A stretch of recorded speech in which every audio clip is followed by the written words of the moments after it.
Welcome and congratulations. You found the Satori Show with host Amy Satori, your spirit guide to the unseen world. Amy's ability to communicate with and interpret for spirits in that world is simply amazing. Her mission is to use this gift to help people understand what's happening in their life so they can take positive action to move forward. So let's tap into this unseen world together and discover what our friends and loved ones on the other side have to say about our health, love, relationships, our pets, our destiny, and so much more. I hope you'll join me, Kevin McDonald, as we delve into our lives and the world we live in right now on The Satori Show. And welcome to another edition of The Satori Show, everybody. My name is Kevin McDonald, and your host is Amy Satori, and we have a very special guest on the line with us for this hour because, again, we're going to talk about twin flames, which is a topic that Amy has become very versed in, and she's running into a lot of people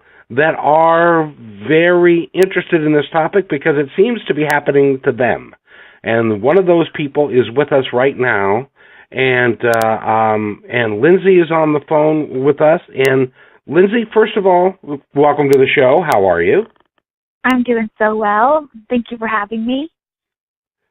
Okay, so... And you're welcome. And how do you know Amy? How did you meet Amy? How do you know her? I stumbled upon Amy, I think, maybe a little less than a year ago. I was I don't know, it's like a cosmic way of saying it, but I was sort of looking for a psychic or just something different than what I was was going on, and some divine being was out there, some spirits or just something. And so I Googled psychics in Boulder, and Amy was the first one to pop up, and so I walked into the lighthouse, and there she was. And ever since then, it's just been a kind of crazy journey that I've been on, and she seems to enlighten me every single time I'm there on something new or different, and it's been a great. Awesome. That's awesome. That's awesome. So Amy, tell us a little bit about Lindsay and the conversations that you've had with her, and how all of that has evolved over time. I don't recall all of our past conversations, but I definitely recall the most recent one. Because I had this beautiful girl sitting in front of me that I recognized from before and started to talk to her and give her some advice and listen to her. And she seemed very worried, very concerned about some steps she felt she was about to take. Then something occurred to me a few minutes in, and I stumbled upon quite an opportunity. I noticed some of the things that she was saying, that she was actually as pretty as she was, and that she sounds very pretty on the phone probably right now too, and she is. And as I'm talking to her, it dawns on me she is the divine masculine. She's the masculine. And I was like, oh, this is awesome. With gay couples, you get that. But these guys, it's I have had some bodybuilders that were the divine feminine. I've had this happen, but with her in particular, I started to ask her, kind of quiz her, have you been through this? Have you been through that and whatnot? And my mind was just blown as to how accurate what she was going through is what's happening to the divine masculine at this time. So I got so excited. I was like, yeah, you've got to come on the show and be my divine masculine. This was awesome. So I just want to take her through. There are some things that the divine masculine has been going through so far on this journey, and I want to just go through those questions with her again and ask her kind of the same questions, or just verify for her that she's gone through these different things, so that it gives those of us on the journey just more confirmation. So here's some of the things that typically go on the journey, and I just want to get an answer from you as to whether that's true for you in your life and in this journey with this person. Okay. So typically right off the bat with twin flames, the feminine knows right away. Pretty much very soon after meeting, she knows there's something really special to this connection, and maybe he starts looking into like what that could be and what that means for them. So is that true in your case? Was your divine feminine the one that knew? So okay. How we met, I'll just tell this quick story. We met at a bar, and it's one of those things that we were both sort of drawn to each other, but he was much more drawn to me than I was to him, I think. And I was sort of, it made my brain foggy the more I thought of it, because I was so, this never really happened to me. And as time went on, he was so, like, let's go on a date, let's go see each other, let's go do this. And I mean, after, like, I think a week of knowing each other, we were, like, went on a walk, and he goes, "Would be my girlfriend." And I scoffed, and I was like, "What? Do you want me to be your girlfriend after a week? What? Like, that's not real." And then 3 weeks after that, he was like, "I am so in love with you." And that's where I was like, what is going on? This is not normal. This is not how this happens. And it scared me. This is just crazy. And so it made me retreat in a way that I think was very organic, but he definitely was much more forward about the relationship than I was. Well, yeah, and you just addressed my second question, which is the masculine.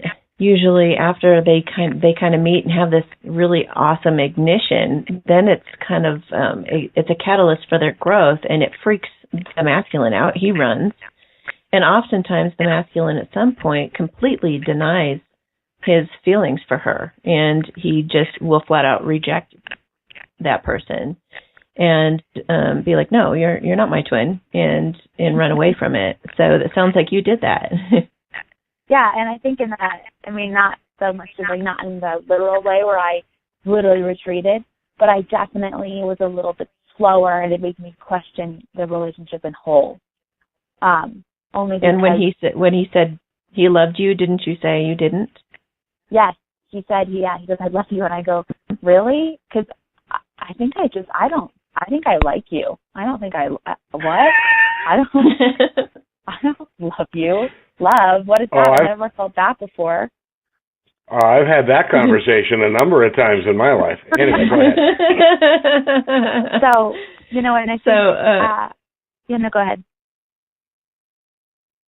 I was going to say, it's really funny too, because when you sat down to talk to me about this issue, you guys had decided, or you found out that he was going to move to another state. And so you said, when I found that out, I was like, wait, I'm going with you. And then you guys had talked about maybe moving in together, and you said, but I don't even have these feelings for him. And when she said that, I had tuned into it, and I felt this tremendous love from her towards him. And I looked at her and I said, I know that you love him. Why are you lying to yourself? What's this about? You can't lie to me. I feel your feelings for him. So that's one thing that they go through too, is they just try to cover it up.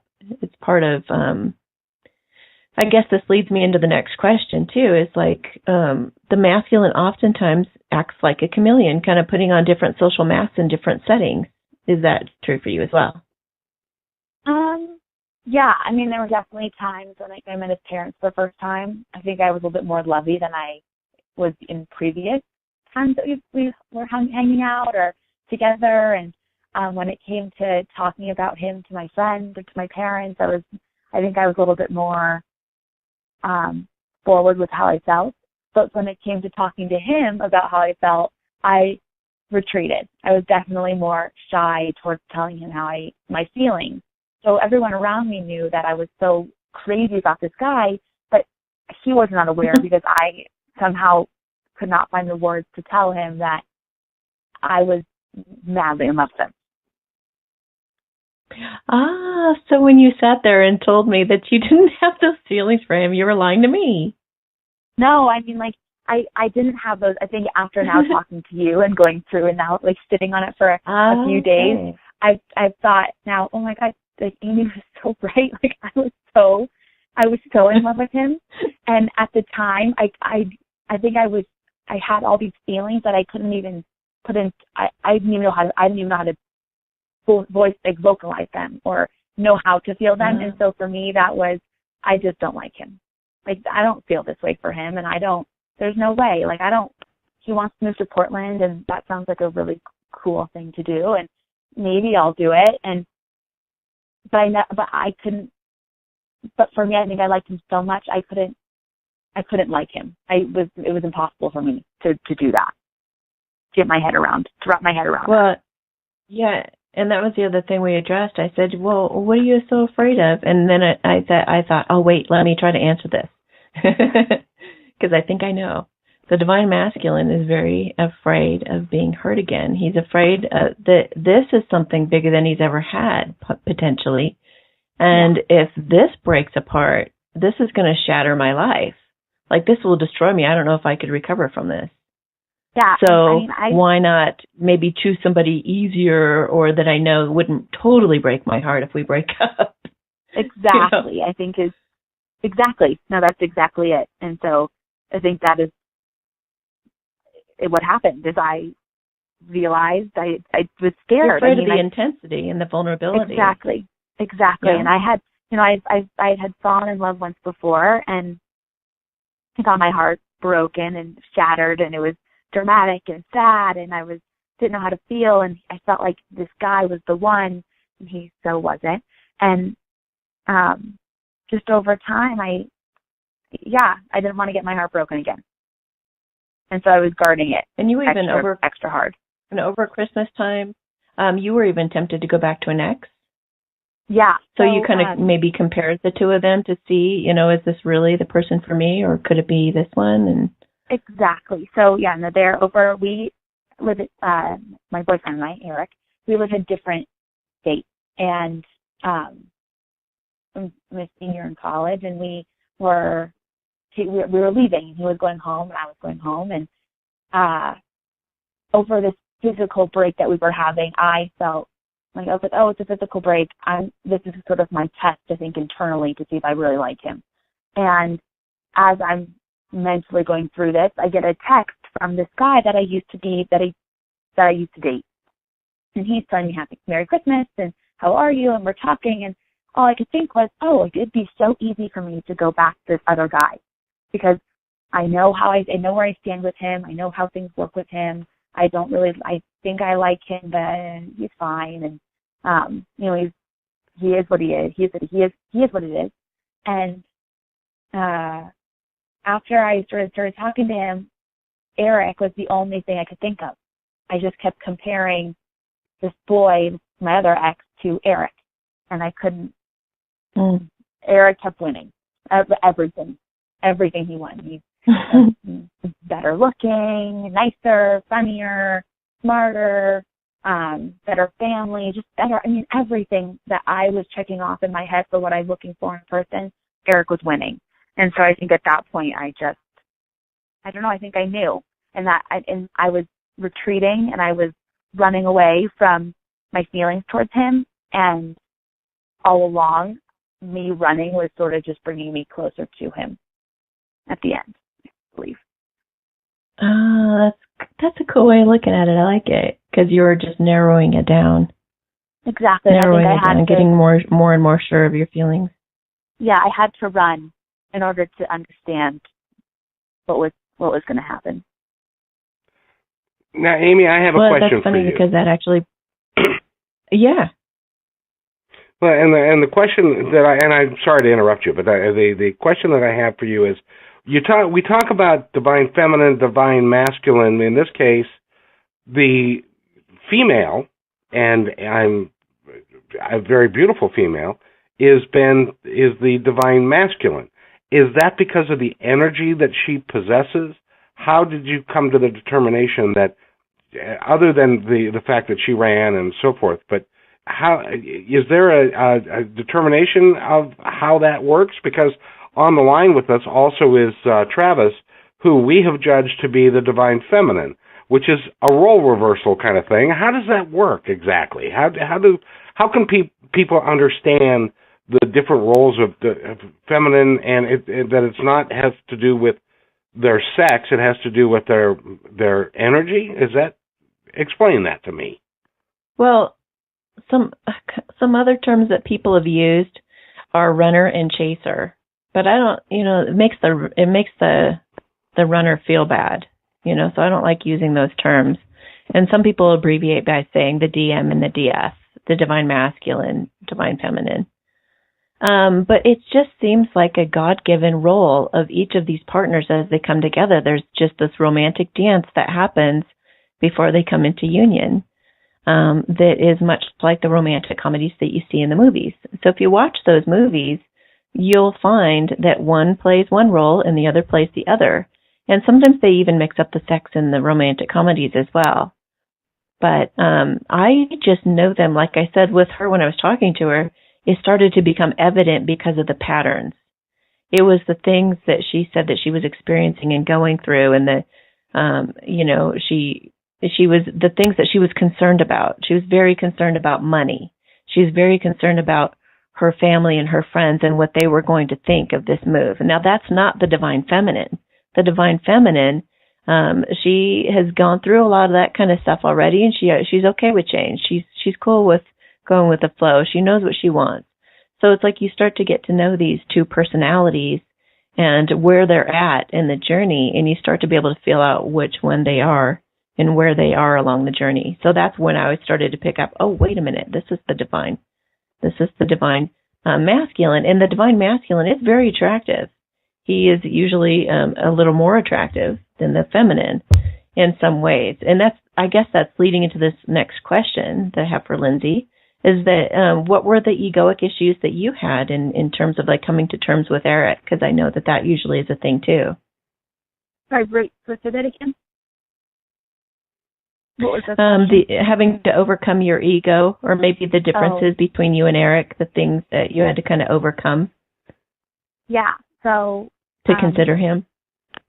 So I have this need to always be right, and that I have and that might just be also, I don't know what that is, but I have a feeling I always need to be right, and I also feel that I can do no wrong. That whatever I do sometimes is the best way, and Eric politely reminded me that that's not the case, and that I'm not always right, and what I do and the choices I make are not always the correct ones.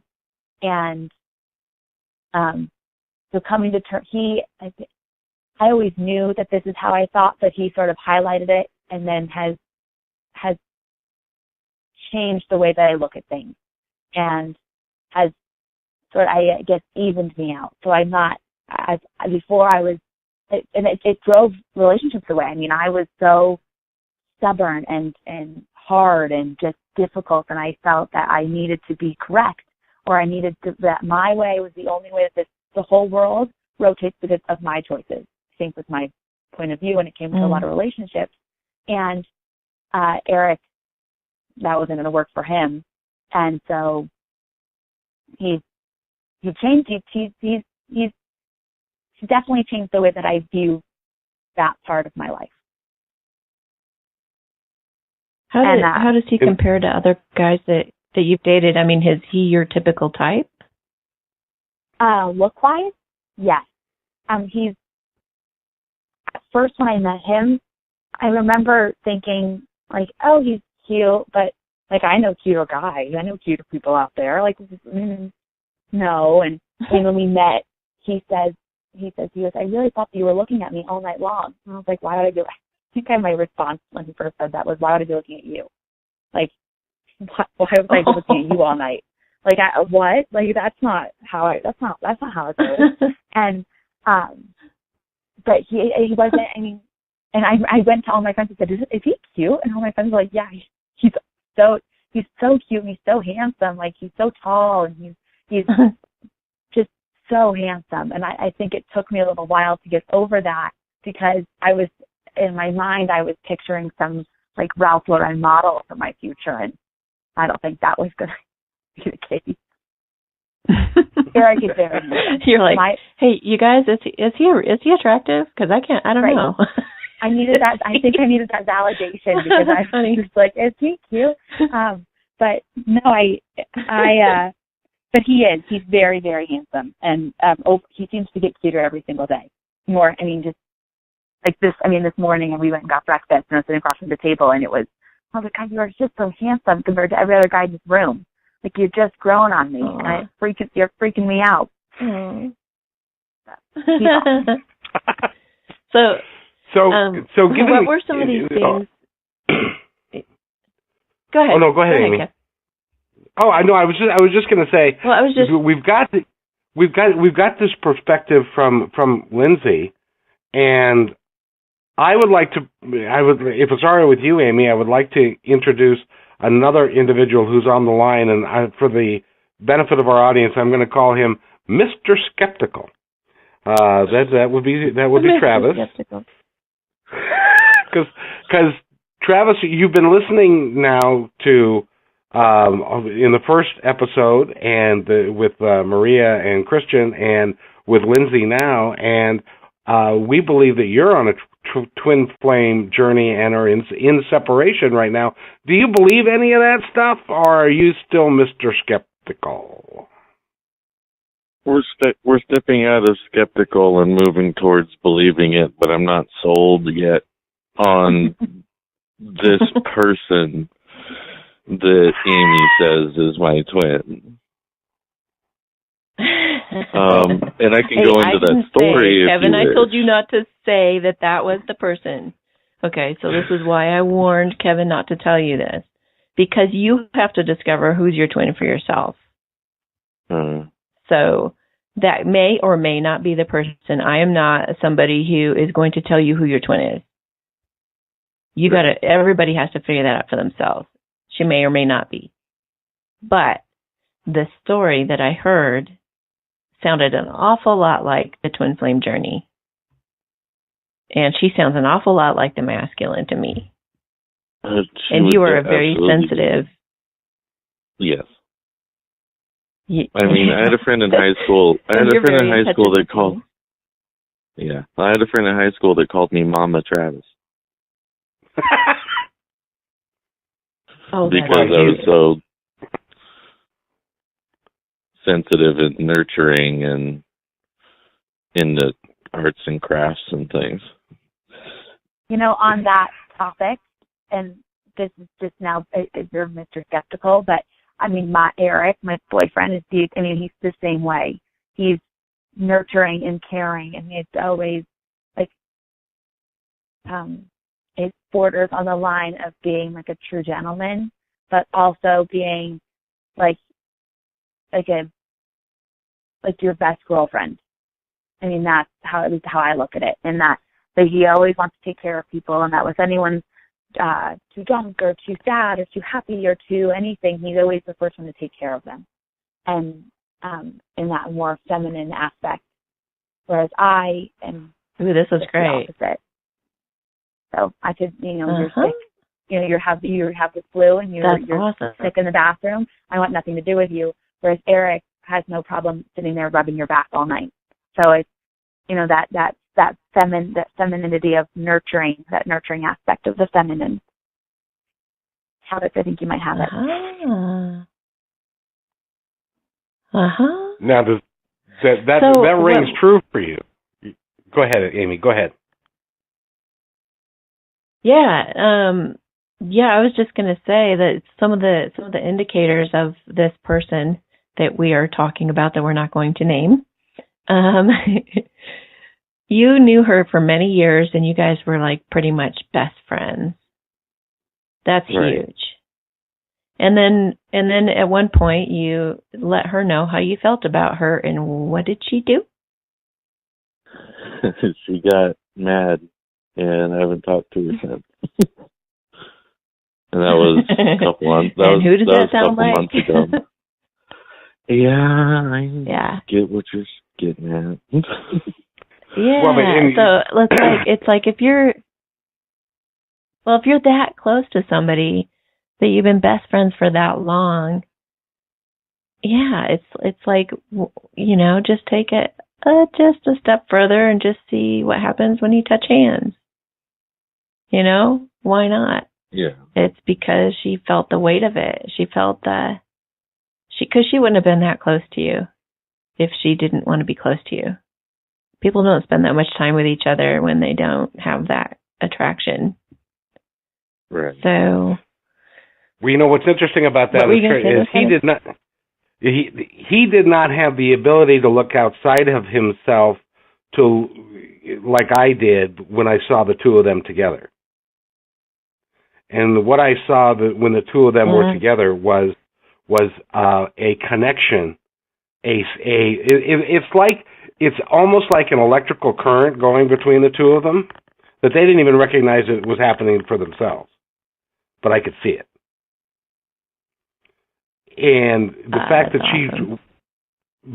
she went off the deep end the way she did is really indicative of what happens when correct me if I'm wrong, Amy, since you're the expert, but this is what happens with the masculine energy when they are not ready for the interface of the relationship. Union. They run, and the union, they run and hide. And in this case, she really ran and hid. Yeah, but she'll come back around because she'll start doing the same thing. She'll start dating other guys and seeing how that goes, and she might try settling for somebody else, or but from what I understand, she's dated a lot and never really found anyone. Is that true? I think she's dated a bunch, but hasn't found anybody that she has stuck around. Kind of makes me scratch my head. Any more than a couple months. Why? Yeah. Yeah, no, I mean, I'm just saying, maybe they don't compare. Maybe she's having to address some ego issues when it comes to being with you. The things that she's going to have to get over to be with you, like the typical masculine. Maybe it's these insecurities that you've talked about. Maybe she knows, that's going to cause her some flack among certain circles. Maybe, she knows she's gotten over some of that stuff, but maybe there's still some fear there as to what kind of a change this is going to cause. I mean, that's the thing with the flames when they come together too. Is like it causes big change. A lot of times the masculine has to make a physical move to be with her, and that's a lot of risk. It's really scary, and you don't know.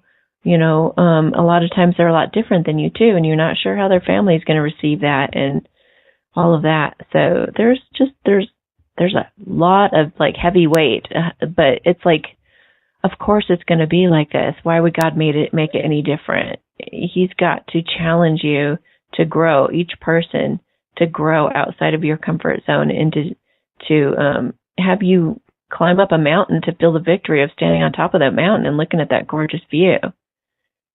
You got to work to get the prize. It's not just going to be handed to you. I mean, if whatever's handed to you, it may just be like, that's nice. But, when you struggle up the mountain and get up to that view, it's a whole other thing. And you got to be prepared for it. You have to have all the equipment. The air gets pretty thin up there, Got to have your tent. You're not just going on a little hike. You're going all the way to the top, to the prettiest view you can find. In your heart's view. So, yeah. She's coming to terms with it right now. She's doing a lot of thinking. Lindsay, did you find that to be true for you, that and I know you said that when Eric first started to show feelings for you, your first inclination was to run. Is that how it was for you?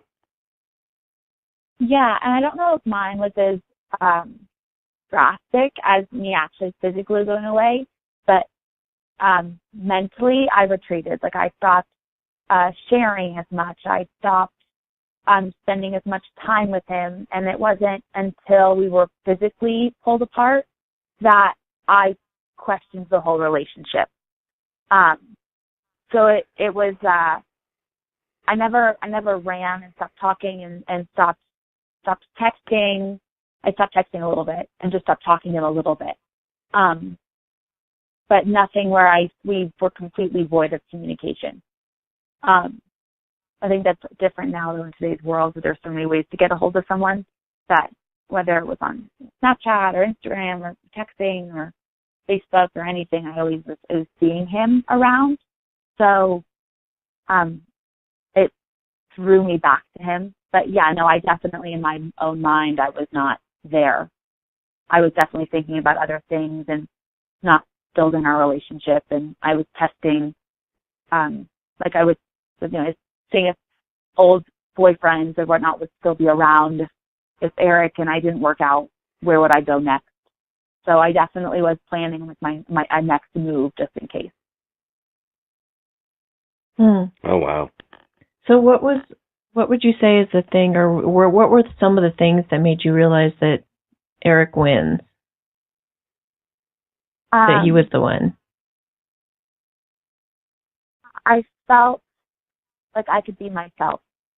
No matter what I did or what I said, or if I made a horrible joke, or if I was sharing things that in past relationships where I knew I had messed up, he didn't seem to care. It was like he cared in a very like endearing way. Like, okay, like I understand he never judged. And he made me be the best version of myself. So I could be goofy and not have to worry about, being goofy, or if I was not having my best day or was just off, he didn't seem to mind. And he just would let me be myself, and there was never, ever judgment. And so for me, that was a really big thing, just due to things through my life that have happened. I've always felt the need to put on a face or to act a certain way to impress people. And with Eric, I've never had to do that. I've never had to be anyone but myself. So for me, that's what seems to be winning me over every single time, is that I can be me. And he loves it. That's awesome. That's pretty freeing. And it kind of, yeah.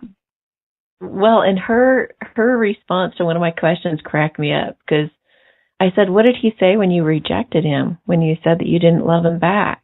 Can you tell us what his response was? He said, okay, like, take your time. Like, it was very much, like, you just let me know when. And then he went on and spilled his it's like, you'll love me. Like, you'll figure it out. You'll figure it out. He was very much like, and he said it, he said it, and then he said it again. And I said, I don't feel this way. He goes, it's okay. Like, you'll feel it. Like, don't worry. Because here's all these reasons. He's like, I think when he first said it, I asked him, and I don't think I told you this, but when he first said it, I think the next day he said it again, and I asked him, I said, well, why? Like, prove to me why you love me. Tell me every single reason why this is true, because I do not believe you. And he listed, I think he counted on his fingers, like 20 reasons why why he's totally in love with me. And I sat there with my jaw on the floor, like, what? I was calling your bluff, and you are just unbelievable. And so after that, he's like, yeah. And he goes, well, you'll come around, because I know you feel all these same things about me. And I think I was like, no, I don't. Like, not yet, or no, maybe, no. I think I kept saying, I really like you. I really like you. Not, I think he said it every single day for 2-3 weeks, until finally I was like, hey, by the way, like, so casually, I love you. And he, I think, went white. Like, seriously? It's like, yeah, by the way. Yeah. By the way, do you want the chicken? Do you want the chicken? Do you want the chicken or the beef? And by the way, I love you. Yeah. pretty much was how it went. I think we were choosing between, we were at a brewery, and we were choosing between what beer to get. And I was like, ooh, do I get the blonde or do I get the IPA? Oh, and by the way, I love you. Just the blonde and what? Hang on a minute. Yeah, but that seems, so that's how it went. Yeah, I mean, like I said, he sounds incredibly patient. He sounded like he knew, and he was just waiting for you to realize, which is a lot of what goes on with the feminine, and Yeah, I mean, he Travis, knew. you'll get there too. He knew. Oh, he knew the feminine. If I'm honest, if I'm truly honest, I've known since the first time I saw her. There we go. There we go. We got it. The reality is, Travis, is that she in many ways feels the same way or has felt the same way. But you're right, and in her case, there are obstacles that she doesn't want to admit, and there's a growth process that she is in the middle of that she has to work out, and it's going to take her, because of her roots and where she's been, it's going to take her a lot longer to work those things out. But she's going to contact you at one point, or she won't. In which case, she wasn't who we think she might be. So in either event, you win. How about that? Fair enough. Am I right there, Amy? And my other question, absolutely, yeah. And, I get this question, what if they're not my one?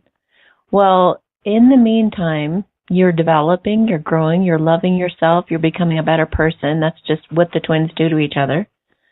So what will be the harm in you growing up? What's the harm in you becoming more mature? What's the harm in, it's like if you know how to emotionally support yourself, then no matter what disappointments you face in life, you'll be able to take care of yourself. So it doesn't really matter. I mean, yeah, you'll have to come to a point where it's like, do I start dating someone else and just kind of, settle for someone else? Or like go into a soulmate relationship, which would be nice and comfy, cozy. Or, do I wait? There's always that, and you always have the choice to go ahead and start dating someone else if you want. There's no harm in that because there's only lessons to be had. So, but I wonder if a lot of these people who don't want to get married sometimes have somebody they actually think is their real twin flame that they're still kind of waiting on. I don't know. That just popped in my head for someone maybe who's listening to this. So, yeah. And one of the questions I kind of wanted to go back to address this thing with Lindsay is I asked her, I know that the masculine is very logical and he's all about money,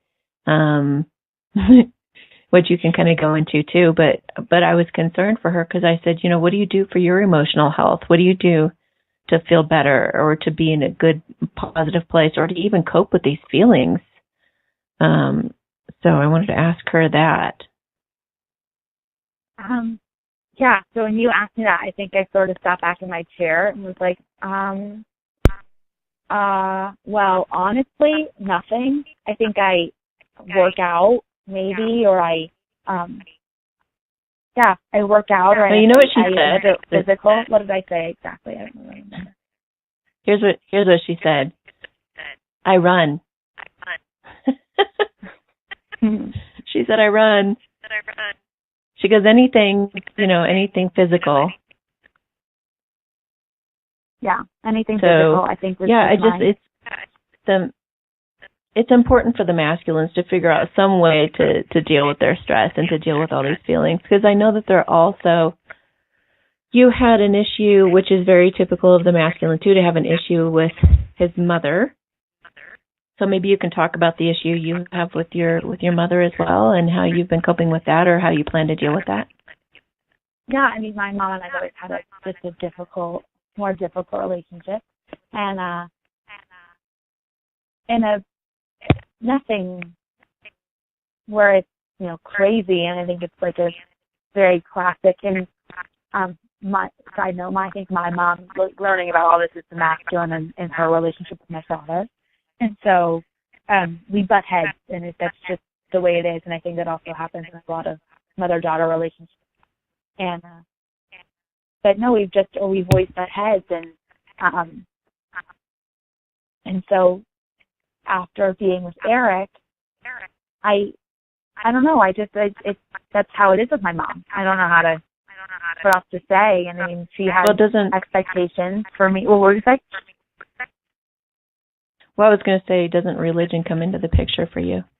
Yeah. So I was raised Jewish, and Eric is not Jewish, and so for my mom, I think that became a bit of a touch point because she's raised me a certain way my whole life, and I have the possibility of not returning to it or moving past it or moving on, and so for her, that's just, I think, a big deal, and so she's holding on to that, and I think a lot of moms do. She wants to hold on to me for as long as she possibly can, and so she's trying to, I think, in her way, attack me on things that she knows that could easily change. So my religion with Eric could go away, or me moving to Portland. For her, I don't know if I want you to do that because now you're going to be far away, or I think she's just afraid of losing a connection with me. And there's just going to be ways to have to figure that out and move past it. But I mean, I think she still will love me regardless. But it's definitely, we fight each other on those kind of things. Yeah. So, and it's pretty typical thing as well. A lot of these, about at this point, a lot of this causes a crisis in faith. They're having to figure out, what they truly believe in their core, and what kind of person, who are they truly, authentically, who can they be consistently with every person that they know, and then not care what people think of it. Yeah, that's what they're embracing. It's like the real me, and being able to handle these types of differences, respecting everyone and loving everyone involved.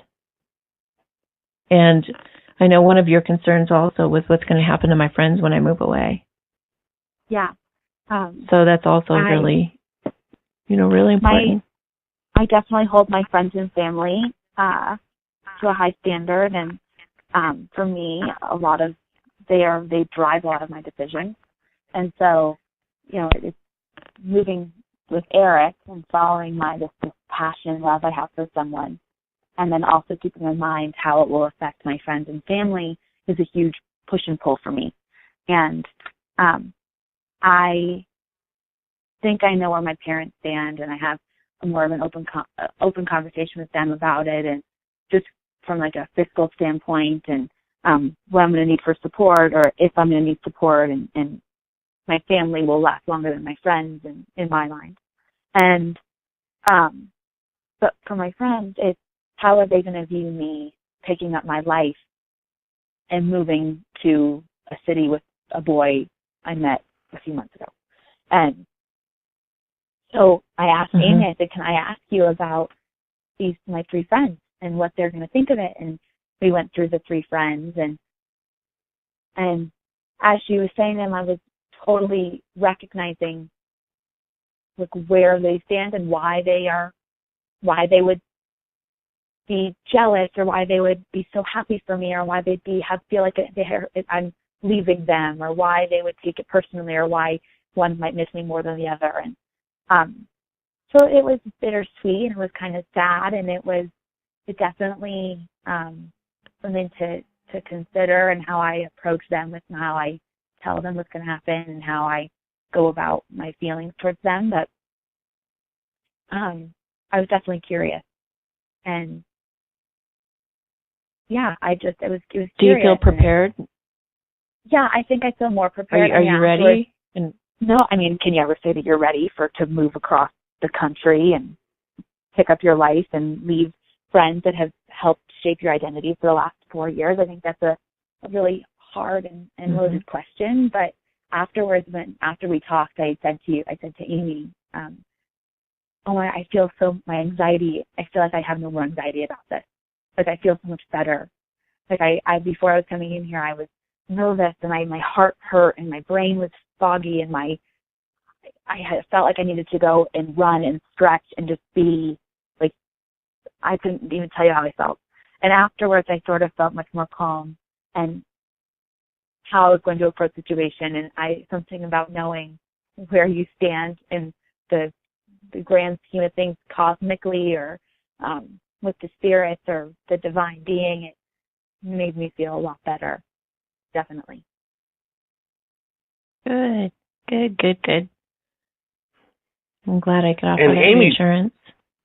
Amy, you do that for anybody who comes to see you. It's really quite remarkable. Yeah, well, it's really nice. I had this woman in her 60s look at me across the table, kind of dumbfounded at one point yesterday. She looks at me and she goes, "God, you're so young to have so much knowledge and wisdom. How did this happen?" And I went through a lot of stuff to get this smart, you guys. Like, I had to go through a lot of pain and suffering, but also I'm a great listener. And when people ask questions and I ask our guidance, I get answers that I didn't even know. And so I get educated and I learn as I'm teaching. So it's a really beautiful thing. I think it's the best job on the planet. I mean, you just grow all the time, constantly. And this journey is especially rewarding because you get so much confirmation and so many beautiful things happen all the time. Just magic. Going a little bit off subject, but it was so cool. It was yesterday, I guess.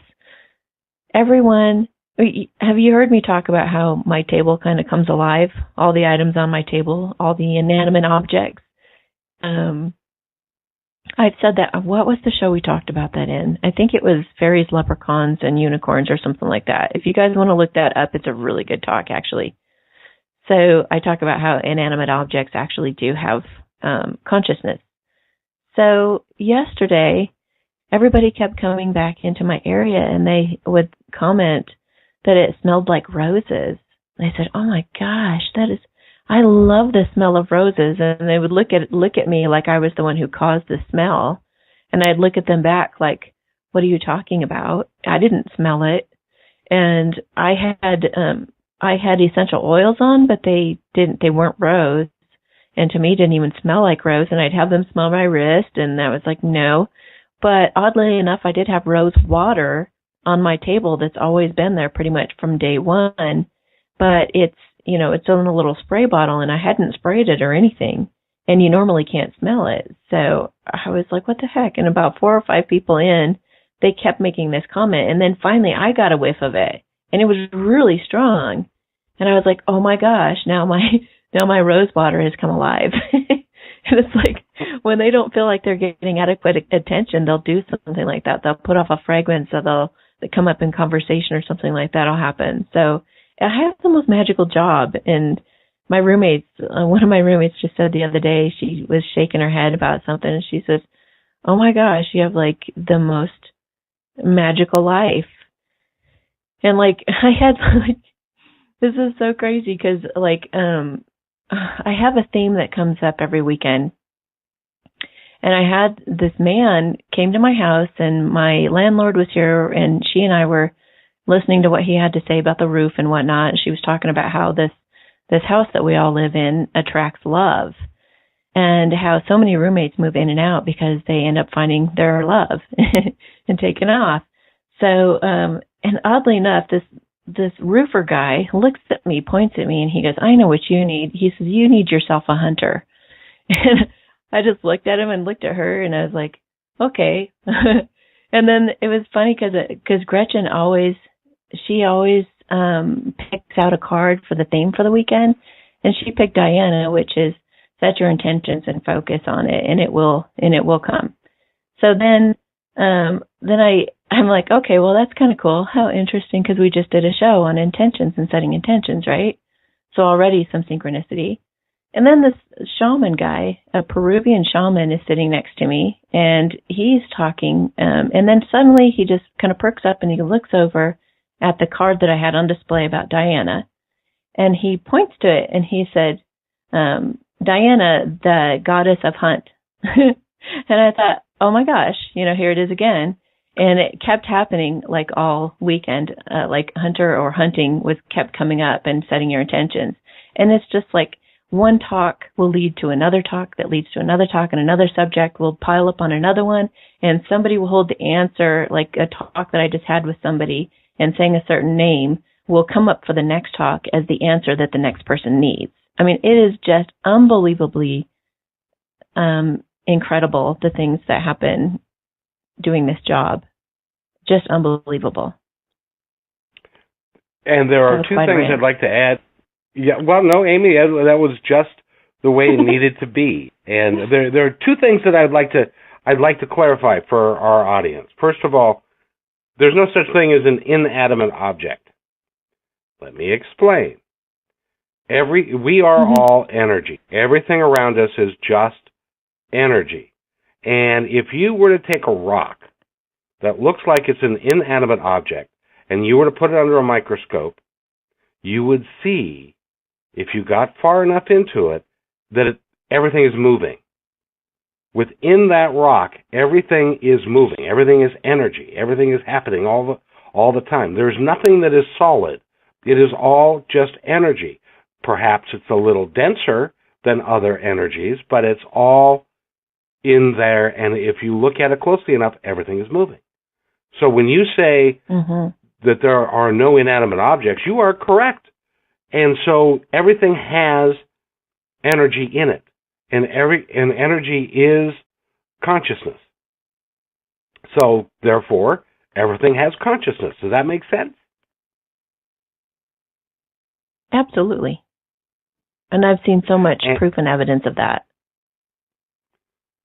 Oh yeah, and that is, when you say that, you just are able to get in touch with those energies in better ways than most of us can, because if somebody's going to sit there and talk to a rock, somebody's going to put you away. But you're able to get answers from those things. It's amazing. That's the thing. I'm so glad that you said that, because I don't go walking around talking to these things. Like not out in public talking to benches. But no, they'll put you in the home. But I definitely have, I guess you could call it, communion with everything in nature and everything that I encounter. Not always, but sometimes, things speak to me, and I will stop and pay attention. So it's a subtle thing that goes on. It's not like a blatant thing, and it's, it's just really nice when you can incorporate not just the things that you see, but the things that you can't see, the things that you feel, the more subtle energies, the intuition. It's just, life just becomes pretty amazing and synchronistic when you do that. Lindsay, I know that you've spent some time with Amy and talking to her, and Amy does have amazing gifts. Have you found, as Travis has found, that when you're in conversation with Amy, that she affects changes in you? Or she affect changed in me? She did it with Travis. Has she done that for you? Yeah, I mean, I think she's affected change in me in that how I go about how I will go about saying bye to my friends, and how I will go about understanding where they come from and their perspective. It changes. It opens my eyes to everything. So she opens up my world into all these different areas in which I didn't even know that's how I should react. That's like my twin flame. I mean, I had no idea. I was so I was questioning myself, and I was fighting everything about this boy. And Amy looked at me, she's like, yeah, you love him. I don't know why you're fighting it. Like, it's like so simple. just go for it. And I mean, ever since our conversation, I've noticed myself like sort of fall into my love for him. And she was so grounding, and she's so confident in what she believes and what her advice. And so it just gave me a perspective.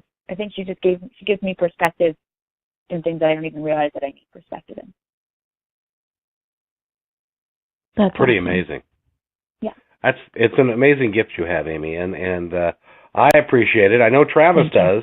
Matter of fact, we had a conversation just day before yesterday, and we were because Gretchen pulls tarot cards, and you do tarot cards a lot, and I was like, I was having trouble with the concept of tarot cards, and you explained, and you were in the process of explaining it to me, and later on that day, Travis, what did you go and do day before yesterday? Wait. Can I? Yeah. Go ahead. Can I just tell it from my perspective? Because this blew my mind. This is what I'm talking about, too.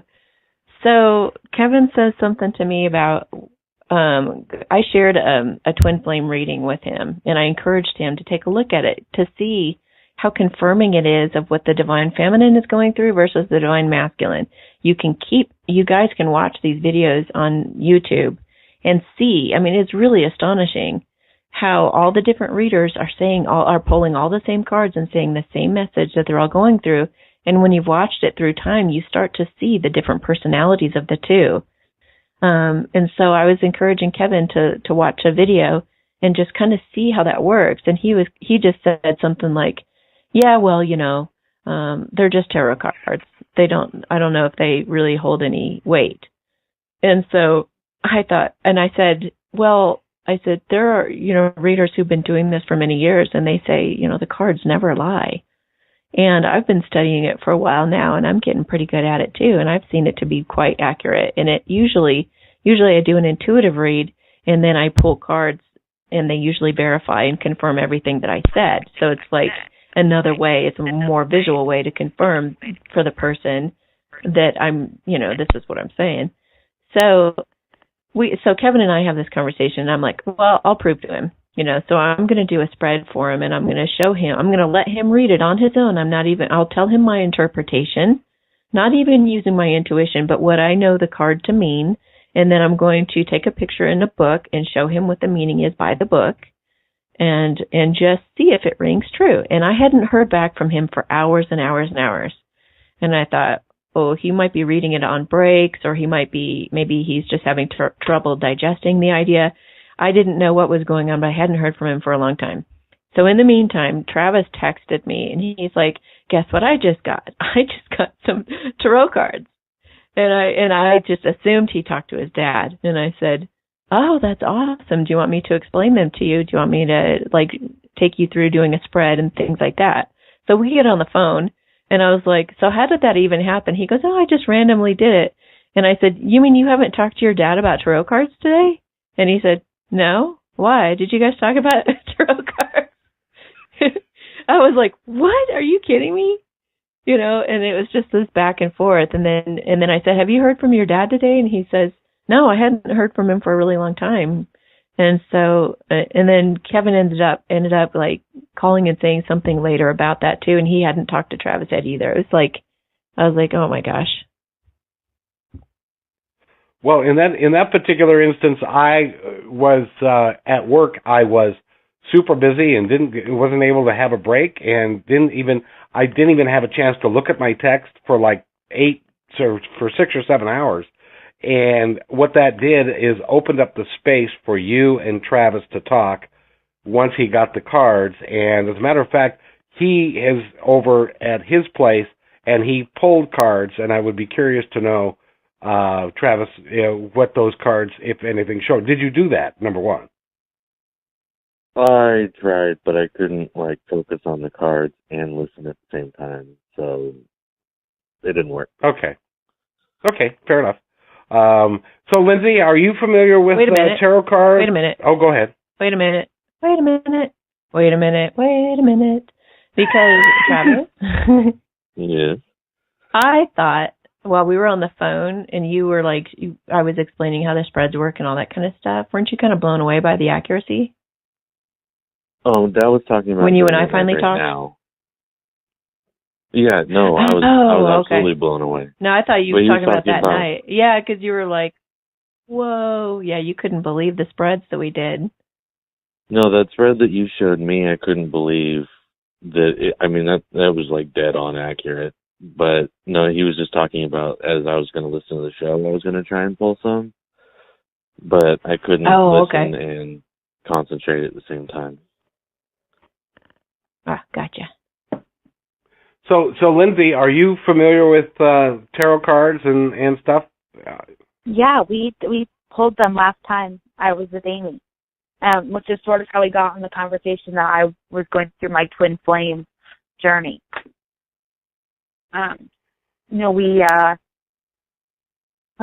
She was pulling them, and as she's talking, I think my eyes kept getting wider, my jaw kept getting close to the floor, and everything she was saying was so convincing about, and like she was just saying before, she was, I do an intuitive read, and then I go and we pull the cards, and the way as she's pulling them, it was everything like, basically the summary of it was, you are ending your life right now, and you're about to enter into something different. And in order to do this, you need to get rid of everything. I'm going on a move, and pause that here. And in my brain, I'm thinking, okay, I'm moving to a different state, and I have to I've lived in a huge house my whole life, and now I'm moving to a 700 square foot apartment. Okay, yeah, I have to get rid of a ton of stuff in order to fit. Like, that's amazing. And that everything that the next card was everything that's happened in your life now, you've learned from, and you have to take those lessons and lay them down. And I was like, alrighty. And then she was saying, and take the burdens, everything that she was saying from these cards, I was blown away. I mean, it was everything I needed to hear. It was verifying what I needed to hear to move forward with my life decisions. I mean, like, the cards don't lie. I mean, they were exactly, they're pulled at random. I mean, there's no way that she's, at one point I was thinking, like, she can see them under the table, and she's doing a magic trick, and she's pulling them, and she knows exactly which ones to pull, and as she's pulling them, and they're just, like, up on the, she's just pulling them from the top, and I was shocked. I was like, what is this? This is amazing. But that's the other thing the masculine does. They question. The way I did it you're pulling a scam or something. The way I did it with Amy was she had me shuffle and all that stuff, and then pull out any 3 cards at random, and I wasn't even looking at the back of the deck. When I pulled those cards, I had my eyes closed, so I laid out 3 cards on the table, and I didn't turn them all over. I turned one over one by one and talked to her about each card. So it was like, there was no way that I was like pulling cards and like looking at them to try and get them to say what I wanted them to say. It was just like, holy crap, they're right there. And I got the move card as well, and awaiting results at the same time. Like, I'm in this little weird middle area of go and wait and go and wait. So it was just like it was just dead on accurate. And it kind of blew my mind that I just bought these cards today, shuffled them, and then Amy helped me through my own reading. It's like, what the hell? So guys, Amy, and tell me if this is appropriate, because I haven't gone through this training at all, and I have no idea. But if we were to, right here and right now, set our intentions for Travis to pull 1 card out of that deck about this show, would that be something that would be appropriate to do, or can you even do that? Yeah, I mean, all we have to do is set the intention, just think in our minds, let's pull a card that pertains to all of us, and he can do that right now. Okay, so let's take just a moment, and Lindsay, are you game for this? I'm game. I won't make the joke that I was just going to say, so I won't shoot you. Never mind. Anyway, so let's set.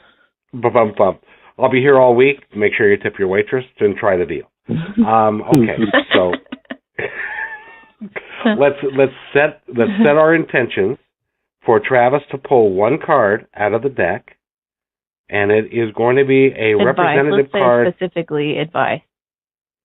Advice for all of us at this time. Okay. Well, let's make it bigger. Everybody who's listening. This is going to be advice for everybody who's listening at this moment.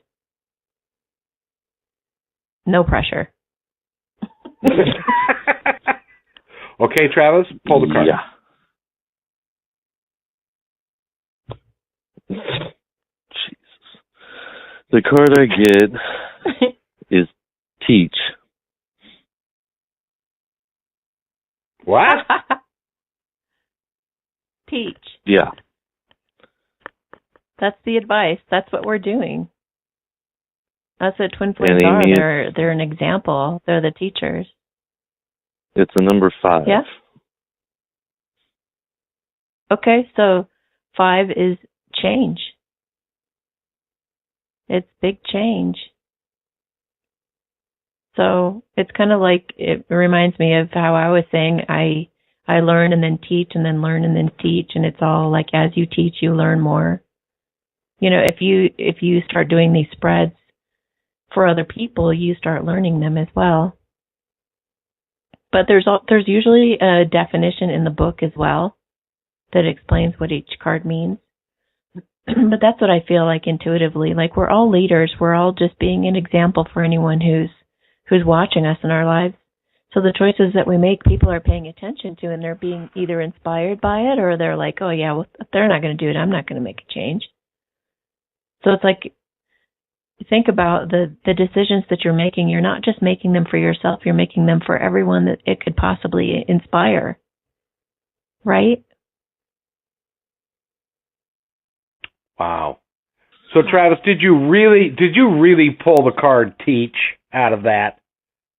Oh, hold on. So the deck that I bought is based on the normal card names are a little different than the regular tarot. What's the name of the deck? Psychic Tarot for the Heart. Okay. By John Holland. It says the type is the Hierophant card. Does that make sense? The Hierophant is just so you know, and you're going to die when you hear this, because I was just about to say before he pulled a card that, by the way, there are certain cards in the tarot that are twin flame clarifiers. This would be one of them. This is the marriage card. This is a commitment card. This is a divine relationship orchestrated by God, brought together by God and his angels. This is a twin flame clarifier card or signifier card. If somebody were to sit and have a reading with me and this card were to come up in that reading, I would say, yes, you're most likely twin flames. Depending on the position it comes in and the cards around it. Girlfriend? I believe. Of course I did. This is so funny that this would happen on the Twin Flame Show. And when you said teach, I don't know that deck, so I didn't know that teach was the Hierophant card.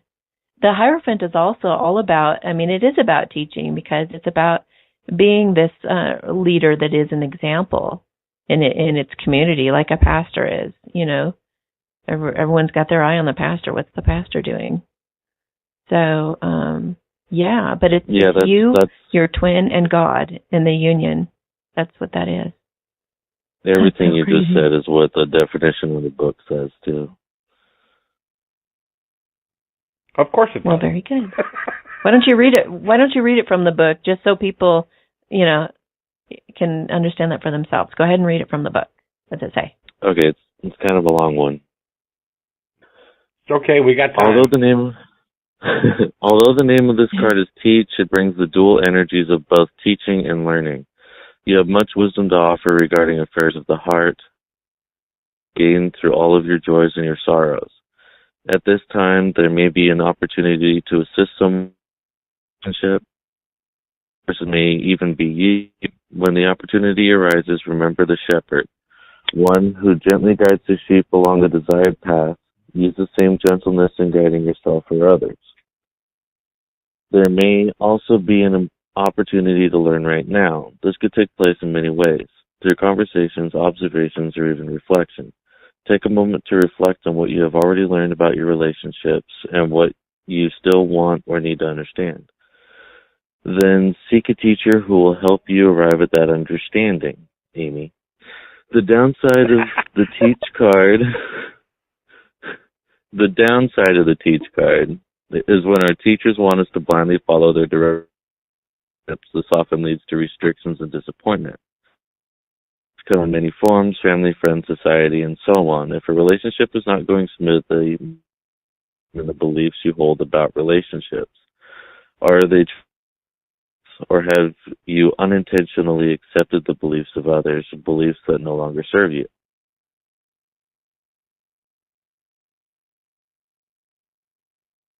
Travis, are you there? Yeah, that's the end of it. Oh, okay. Wow, that Holy was cow. incredible. That's pretty right on. I think that rings true for everybody on the phone right now. Most likely for everybody listening as well. Most likely. That's pretty awesome. What a great example. And it's also like taking a relationship to the next level of commitment, which masculines are doing right now. Lindsay's the perfect example. This is what's happening, is they're coming together. I'm hearing reports of it all over the place. People are getting engaged or they're coming together after a time of separation, and they're having what's called a reconciliation. They're having heart-to-heart conversations and talking about the possibility of moving forward together. So it's a really beautiful, exciting time. And I just want to remind everybody that Travis pulled that card randomly, which apparently is not random. So you're going to have to go figure that out for yourselves, because I still don't get it. But that's just simply amazing. But then on the other hand, I listen to music and I come up with messages all the time. So why can't it happen in tarot cards? It's just God's always trying to talk to us, whether it be through birds, or whether it be through a sunset, or whether it be through a lake, or a message you feel when you're out hiking, or, there's so many different ways. Even in school, sometimes when you're doing a brainstorming session, you open up to a random page and you try to associate that definition or whatever you read to your problem to help you solve a problem. So it's like you can see signs and songs and everything, but the universe is always trying to open up and expand your heart and lift your faith and get you feeling excited about your future and what's possible in any way that it possibly can. So be open to signs and synchronicities. Oh, Lindsay, have you started to see more signs and synchronicities? Because that's another thing that the masculine doesn't have as much as the feminine. But I think you were saying as you went along, you started seeing more signs, or? Yeah, so I'm thinking about it now. The day that Eric and I met was August 28th, so 8/28. Huh? So if we're in the year of 8/28, so it's double 8, and then we're in 2018, so it's a lot of 8, and then it is 2 is just a double number, a dual number, and then we were in Denver this weekend, and our hotel room number was 3322. So doubles again. This just keeps happening. Oh, wow. I mean, now I'm noticing it. But I was looking at our phone numbers. His area code or my area code to my phone number is the same as his first or his like second 3 digits. His last 4 digits of his phone number is the password that I was using for forever to get into my phone. Things like that. I asked him, I was like, Eric, do you have any like weird number situations? He goes, yeah, our phone number. I was like, oh, yeah, okay, cool. No problem. He's like, why? I was like, just curious. just curious. But yeah, no, definitely.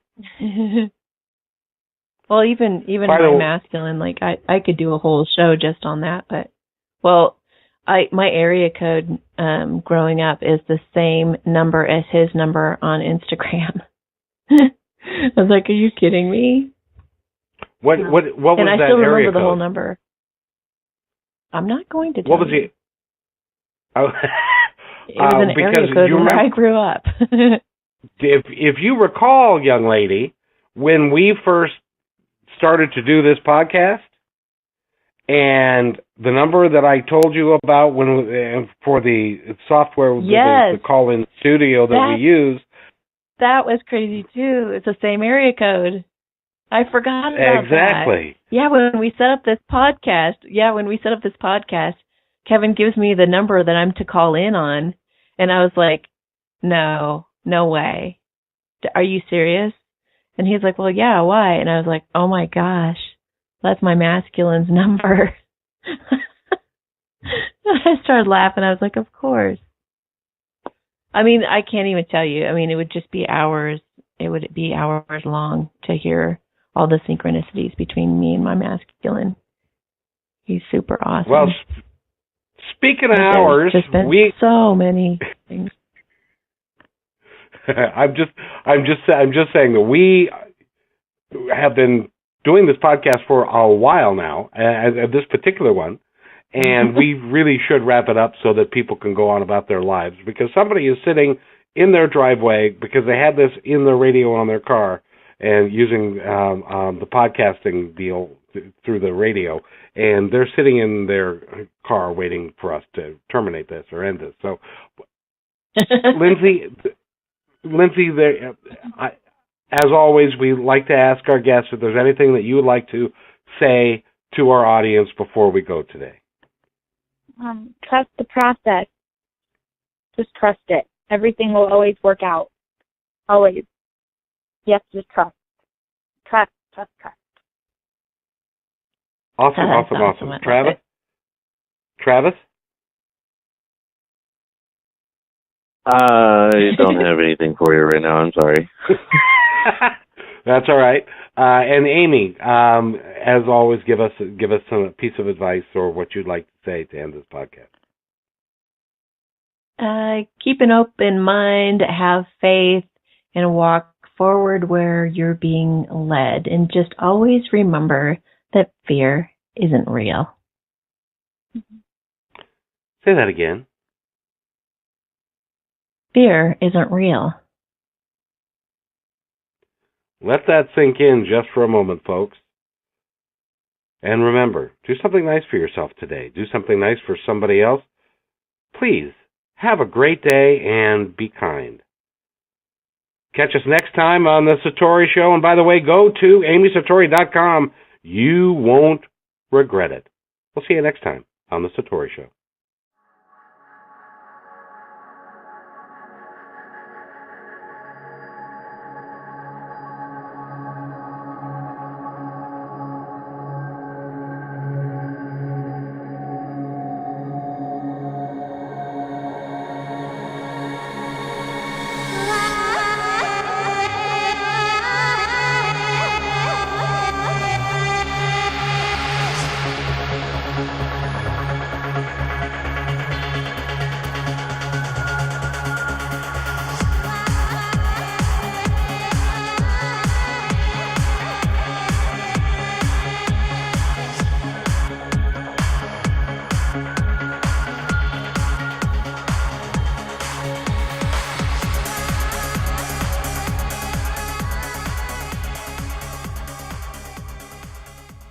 You've been listening to The Satori Show. Please visit Amy's website, www.amysatori.com, amysatori.com to find out more about this incredible talent. The views expressed during this podcast are those of the hosts, guests, and callers and are not necessarily those of management or the owners of this podcast. What you need to know is that Amy is a wonderful teacher, guide, and communicator for the unseen world.